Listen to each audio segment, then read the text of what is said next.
जय हिंद दोस्तों, स्वागत है आप सभी का आपके अपने परिवार हिमरक्षक यूट्यूब चैनल पर। कैसे हैं आप सभी? उम्मीद करता हूं आप सभी अच्छे होंगे। आज हम आपके लिए लेकर आए हैं fifth mock test paper of HP police 2024। अब देखिए, इसमें हम करेंगे, आप सभी को पता है इस बार आपका पेपर लेगा हमारा एचपीपीएससी। ठीक है, और आपके पेपर में आने हैं टोटल 90 क्वेश्चंस। एचपीपीएससी आपको हिंदी में आपको हिंदी ग्रामर के पूछेगा लगभग 18 से 20 प्रश्न। ठीक है, ये सेक्शनल मॉक टेस्ट पेपर है। इसमें आपको सारे के सारे क्वेश्चन हिंदी के पूछे जाएंगे। आपको जैसे एचपीपीएससी पूछेगा वैसे ही सेम लेवल के क्वेश्चन आपके लिए लेकर आए हैं। टोटल इस वीडियो में आपको 20 क्वेश्चन करवाए जाएंगे, जो भी एक्स्ट्रा फैक्ट इंपॉर्टेंट हैं वो भी आपको साथ साथ क्लियर करवाए जाएंगे। ठीक है जी, चलो जी, आपके सामने रहा आपका पहला question. End of the video आपके अपने अपने मार्क्स आपको बताकर जाना है। पहला क्वेश्चन सामने रहा आपकी, आपने बताना है अभिकारी शब्द क्या होता है। इनमें बताना है संज्ञा है, सर्वनाम है, अव्यय है या फिर विशेषण है। इसमें अभिकारी शब्द कौन सा है या फिर क्या होता है, ये आपने बताना है। बाकी मैं बताता हूं आपको अभिकारी शब्द कौन से होते हैं, फिर विकारी शब्द कौन से होते हैं। ठीक है जी, चुनिए पहले अपना ऑप्शन, अभिकारी शब्द कौन सा है। तो इस प्रश्न का सही उत्तर है option C is the correct answer. अब मैंने क्या बोला, पहला है आपका विकारी शब्द। ठीक है, विकारी शब्द कौन से होते हैं। दूसरा है आपका अविकारी शब्द कौन से होते हैं। ठीक है, सिंपल सा याद रखना है, विकारी शब्द वो होते हैं जिनमें हम कुछ ना कुछ चेंजेस कर सकते हैं। ठीक है, अविकारी शब्द ऐसा शब्द होता है जिनमें हम चेंजेस नहीं कर सकते हैं, जिनमें बदलाव नहीं कर सकते हैं। जैसे फॉर एग्जाम्पल, एग्जाम्पल दीजिए, एग्जाम्पल आपके सामने है। जैसे हो गया संज्ञा। ठीक है, संज्ञा में एग्जाम्पल लो, लड़का। हम लड़का शब्द को लड़के लिख सकते हैं, चेंज कर सकते हैं इसमें। फिर नेक्स्ट है सर्वनाम। सर्वनाम, सर्वनाम में क्या ले, वह। वह को हम चेंज कर सकते हैं, वे लिख सकते हैं। फिर नेक्स्ट आ गया आपका विशेषण आ गया। इसके अलावा आ गया आपका क्रिया आ गई। ठीक है, ये सारे के सारे शब्द आपके विकारी शब्द होते हैं जिनमें हम कुछ ना कुछ चेंज कर सकते हैं। ठीक है जी, नेक्स्ट है अविकारी शब्द। अविकारी शब्द ऐसे होते हैं जिनमें चेंज नहीं कर सकते हैं। समझ गए, जैसे आपका क्रिया विशेषण। ठीक है, क्रिया विशेषण ये हो गया आपका अविकारी शब्द जिनमें चेंज नहीं कर सकते हैं। अव्यय, ये सारे के सारे अविकारी शब्द हैं। मोटा मोटा याद रखिए, विकारी शब्द वो होते हैं जिनमें हम चेंज कर सकते हैं, जिन शब्दों में हम कुछ ना कुछ चेंज कर सकते हैं, कुछ ना कुछ बदलाव कर सकते हैं। अविकारी शब्द ऐसे शब्द होते हैं जिनमें हम चेंज नहीं कर सकते हैं। समझ गए? ठीक है, अविकारी शब्द जैसे हो गया आपका धीरे धीरे। चेंज करो, कैसे करोगे? धीरे धीरे। ऐसे शब्द जो हम चेंज नहीं कर सकते हैं, ये सारे के सारे आपके अविकारी शब्द हो गए। ठीक है, चलो आपके सामने क्वेश्चन नंबर सेकंड, अघोष वर्ण कौन सा है। अघोष वर्ण कौन सा है, अ ज ह स, कौन सा है? जवाब दीजिए शाबाश। तो इस प्रश्न का सही उत्तर है आपका option D is the correct answer. इसको आप एक ट्रिक के माध्यम से समझिएगा और अच्छे से आपने ध्यान से देखना है क्या बोल रहा हूं मैं। ठीक है, आपको पहले क ख ग अच्छे से लिख लेना है कॉपी पर। कॉपी पेन लो और क ख ग मेरे साथ साथ लिखो। ठीक है, नेक्स्ट ढ ऐसे आएगा, यहां पर आएगी बिंदी। च, छ और ज, ज, न। जल्दी से मेरे साथ साथ मेरे कंप्लीट होने के पहले आपने लिख लेना है। ठीक है, ट ठ देख देख के लिखना है आपने। जल्दी से आपने बिना देखे लिखना है। अपनी नर्सरी वाली नॉलेज को यूज करो और लिखो शाबाश। द द न, फिर आपका आ गया प, व, क्या आ गया, भ, भ, म, फिर आ गया आपका य, र, ल और ब। नेक्स्ट आ गया आपका, क्या आएगा, च, च, और स और ह। ठीक है, अब ध्यान में रखिएगा क्या बोल रहा हूं मैं। ये आपने मान के चलनी है, ये आपकी पहली लाइन है, ये नीचे को पहली लाइन, दूसरी लाइन, तीसरी लाइन, चौथी लाइन और पांचवी लाइन। ठीक है, हमने आज की वीडियो में आपको क्लियर करवाने हैं अघोष वर्ण कौन से होते हैं, अघोष वर्ण कौन से होते हैं, फिर घोष वर्ण कौन से होते हैं, फिर आपने सुना होगा अल्प प्राण, अल्प प्राण, अल्प प्राण कौन से होते हैं, फिर आपके महाप्राण कौन से होते हैं, महाप्राण वर्ण कौन से होते हैं, या फिर महाप्राण व्यंजन कौन से होते हैं। ये सारा का सारा आज क्लियर करवा दूंगा। जैसे आपने याद रखना है, जो आपके अघोष वर्ण है, जो पहली और दूसरी लाइन आपकी अघोष वर्ण है।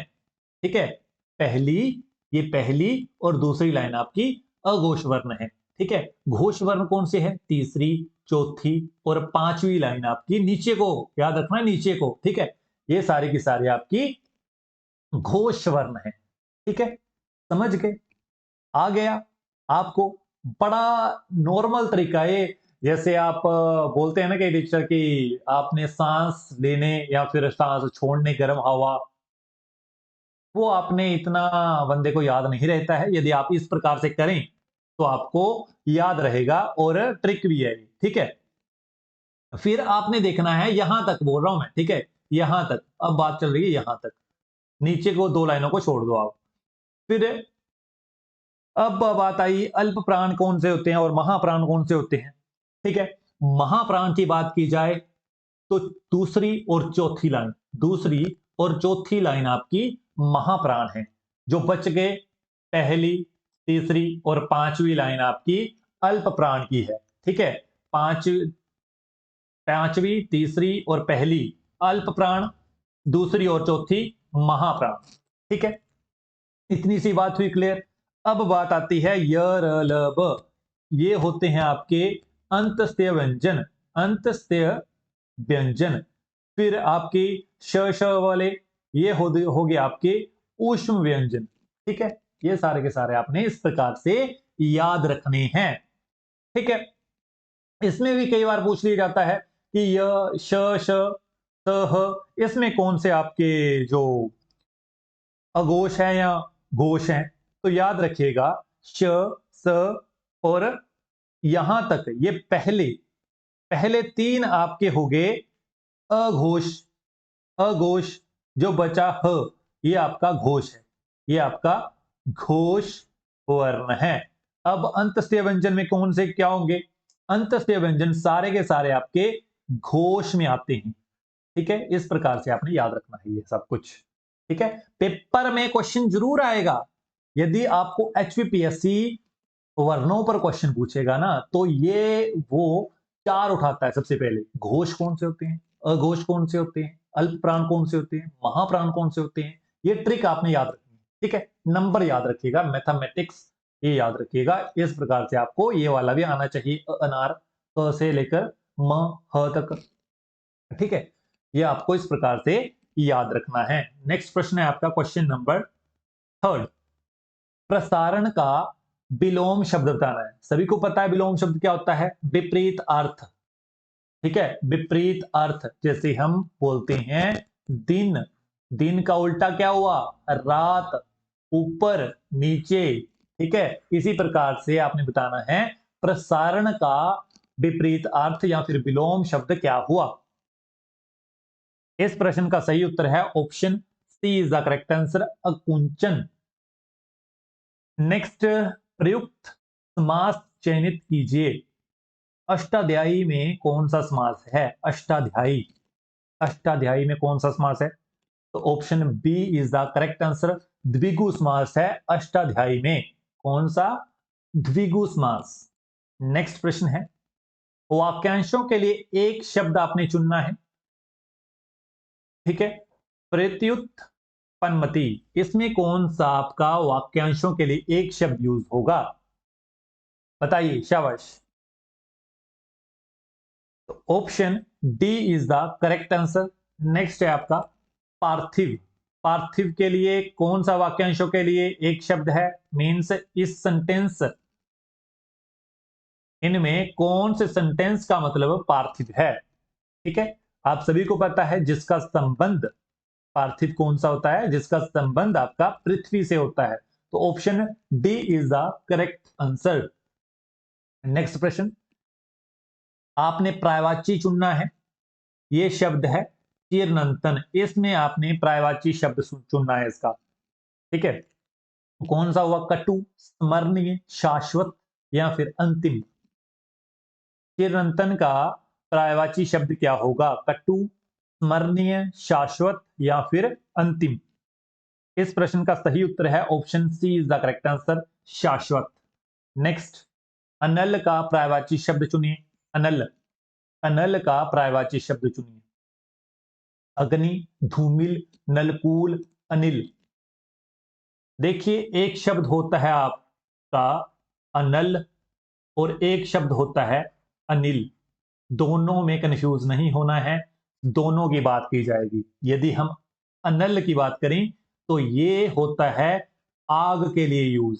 ठीक है, अनल यूज होता है आग के लिए। यदि ई की मात्रा आ जाए तो अनिल बन गया, ये यूज होता है हवा के लिए। ठीक है, ये यूज होता है हवा के लिए, अनिल हवा और अनल आग। तो कौन सा हुआ आपका, अग्नि। Option A is the correct answer. Next, निम्नलिखित में से कौन सा छंद प्रकार नहीं है। छंद आपने पढ़े होंगे, इसमें आपने सिंपल सा बताना है कौन सा उसका टाइप नहीं है या फिर प्रकार नहीं है। दृष्टांत, चौपाई, दोहा, सोल्टा। तो दृष्टांत आपने कम ही सुना होगा, ये पार्ट नहीं है, तो option A is the correct answer.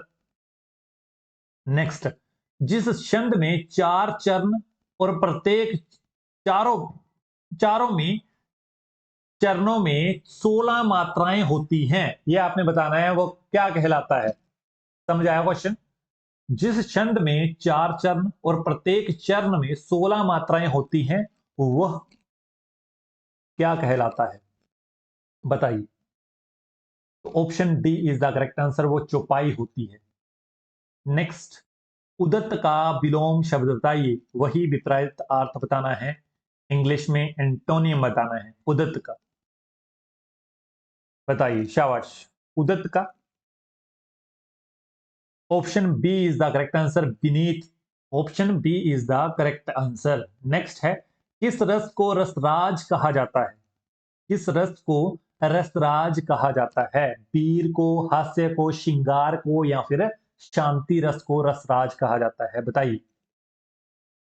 Option C is the correct answer, श्रृंगार रस को रसराज कहा जाता है, याद रखिएगा, काफी इंपोर्टेंट क्वेश्चन है। नेक्स्ट है, जुगुप्सा का स्थायी भाग किस रस से संबंधित है, बताइए। तरुण, रौद्र, विपत्स, नेक्स्ट उदत्त, बताइए। तो option C is the correct answer, याद रखिएगा, option C is the correct answer.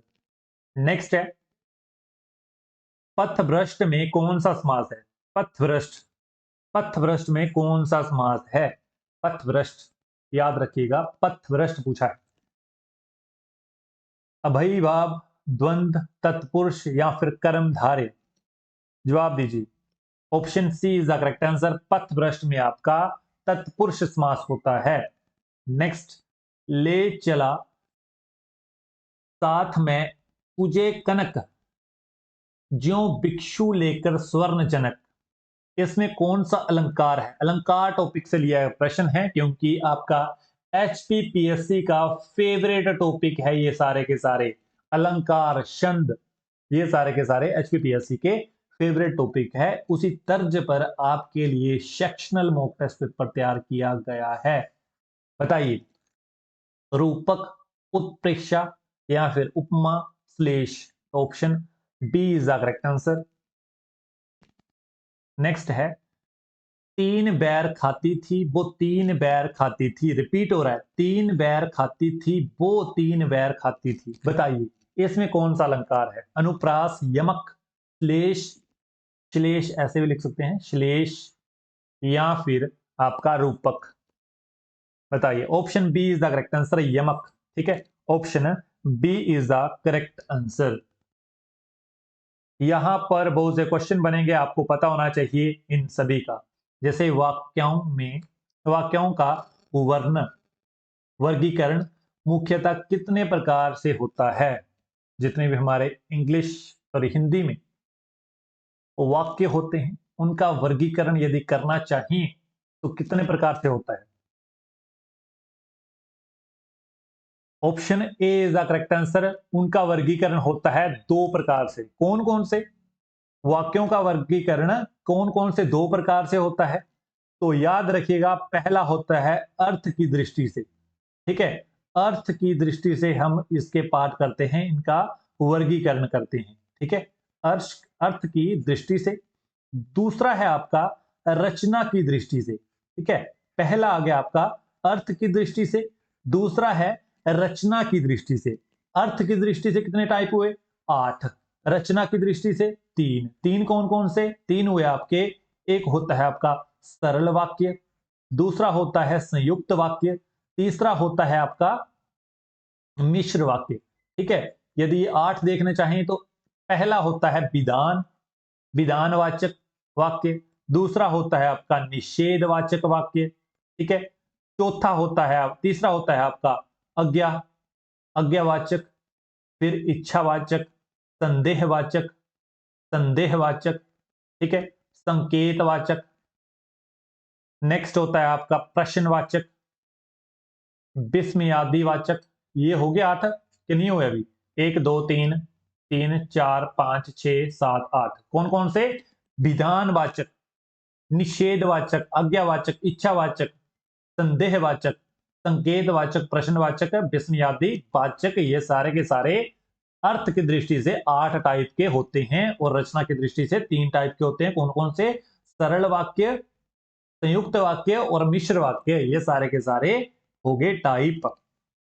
Next 18वां question है, अर्थ के आधार पर शब्द कितने प्रकार के होते हैं? अर्थ के आधार पर शब्द कितने प्रकार के होते हैं? तो option A is the correct answer, 3 प्रकार। नेक्स्ट मुहावरे है आपके लिए। मुहावरा ये याद रखना है, पत्थर को झोंक नहीं लगती है। इस मुहावरे का अर्थ क्या होता है? पत्थर को झोंक नहीं लगती है। Option D is the correct answer, हठी पर कोई प्रभाव नहीं होता है। Option D is the correct answer. Next विहंगम दृष्टि। विहंगम दृष्टि मुहावरे का अर्थ बताइए। विहंगम दृष्टि, गहरी नजर, तीखी नजर, मंद नजर या फिर सरसरी नजर। Option D is the correct answer, सरसरी नजर होती है आपकी विहंगम दृष्टि। उम्मीद करता हूं आपको अच्छा लगा होगा आज का मॉक टेस्ट पेपर और काफी कुछ सीखने को मिला होगा। नाम मात्र ही 20 क्वेश्चन थे, बट आपको जितने भी एक्स्ट्रा फैक्ट करवाए गए हैं इनमें मिलाकर 30 प्लस क्वेश्चन हो चुके हैं। और आपने अभी के अभी बताना है आपका मॉक टेस्ट में क्या स्कोर रहा है। यदि आपके 15 प्लस मार्क्स हैं तो वेल एंड गुड, आपकी तैयारी बहुत ही अच्छी चली हुई है। इसी प्रकार से आपने पढ़ना है और यहां तक का सफर आपने हमारे साथ जरूर करना है। आपको पता है ये कौन सी जगह है? यहां पर हर एक हमारी HP police HP police aspirant का ये सपना है। क्या सपना है?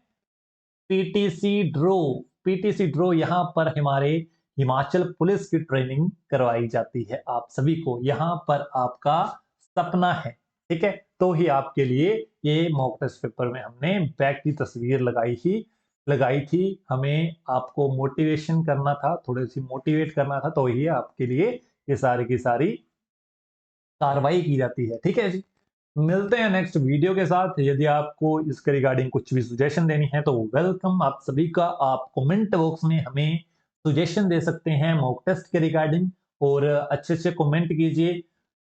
बताइए रेटिंग क्या रही, good, very good, excellent, brilliant. ये सारी की सारी आपने रेटिंग अपने हिसाब से करनी है और सुजेशन जरूर देनी है। अपने अपने मार्क्स बताकर जाना है। आपने इस प्रकार से लिखते हैं वहां पर आप, ठीक है, 20 में से 18 इस प्रकार से नहीं लिखते हैं। ठीक है, इस प्रकार से लिखा करो 18। सही तरीका ये है। ठीक है जी। मिलते हैं नेक्स्ट वीडियो के साथ। आप खुश रहिएगा, पढ़ते रहिएगा। धन्यवाद। जय हिंद, जय हिमाचल।